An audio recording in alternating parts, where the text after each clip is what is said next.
Hello বন্ধুরা, চলে আসলাম অনেকদিন পর একটি নতুন ব্লগ ভিডিও নিয়ে। তো আমাদের বাড়িতে আজকে কালী পুজো হচ্ছে। তো পুজোটা ছিল গত 8ই জুলাই মঙ্গলবার, আষাঢ় মাসের চতুর্থ মঙ্গলবারে। তো গত 3 বছর ধরে আমাদের বাড়িতে এই কালী পুজোটা করা হচ্ছে। আর এবছর পুজোটা হচ্ছে আমাদের ঘরের তো ছাদের ওপর পুজোটা এই কারণেই করা হচ্ছে, যেহেতু আমাদের ঘর এবার বাড়ানো হয়েছে, পুরো উঠোন জুড়ে আমাদের ঘর। আমাদের ঘরে এখন রুম বেড়ে গেছে, রান্নাঘর ঘরের সাথে অ্যাডজাস্ট হয়ে গেছে। তো আমাদের রুমের ভিডিওটা আমি অন্য একটা ভিডিওর মাধ্যমে দেখাবো, কোথায় কি হয়েছে আমাদের নতুন ঘর করার পরে। তো এখনো পর্যন্ত ভিডিও আনিনি, তো খুব তাড়াতাড়ি আমাদের ঘরের ভিডিও আনতে চলেছি। তো এদিকে ভোগের ঘরে দেখতে পাচ্ছ ভোগের আয়োজন হচ্ছে। তো এটা হচ্ছে ভাইয়ের রুম।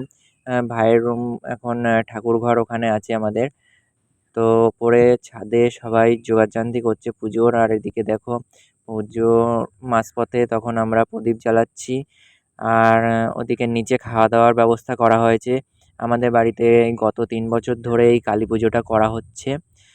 তো প্রত্যেক বছরই আমাদের খাওয়া দাওয়ার আয়োজন আলাদাভাবে করা হয়। বসিয়ে খাওয়ানোর ব্যবস্থা করা হয়। তো এদিকে দেখো ঘরের বাইরে নিচে প্যান্ডেল করে এখানে খাওয়া দাওয়ার জায়গা করা হয়েছে। ওদিকে রান্না বান্না হচ্ছে, আর ওদিকে সবাই পুজোর গোছানি গাছানি করছে, ওদিকে পুজোও চলছে। তারই ফাঁকে আমি একটা ব্লগ ভিডিও বানিয়ে নিলাম।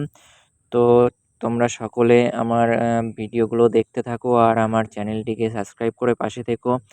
এরকমই নিত্য নতুন ভিডিও আমি আনতে থাকবো। তো আমি কাজের চাপে ভিডিও ঠিকমতো দিতে পারি না, একটু লেট হয়ে যায় ভিডিও দিতে। তো আমাদের বাড়িতে কালী পুজোয় কিন্তু কোনোদিন বৃষ্টি হয় না, কিন্তু এবছর হালকা একটু বৃষ্টি হয়েছিল। তো এখানে আমি একটু ভিডিও স্পিড করে দিয়েছিলাম, তাই ঠাকুরমশাই খুব জোরে ঘন্টা বাজাচ্ছিল।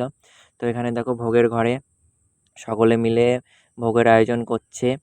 তো ভাইয়ের ঘরে যে সিংহাসনটা দেখতে পেলে, ওটা কিন্তু এবছর নতুন নেওয়া হয়েছে, পাথরের সিংহাসন। আর এটা হচ্ছে আমার রুম।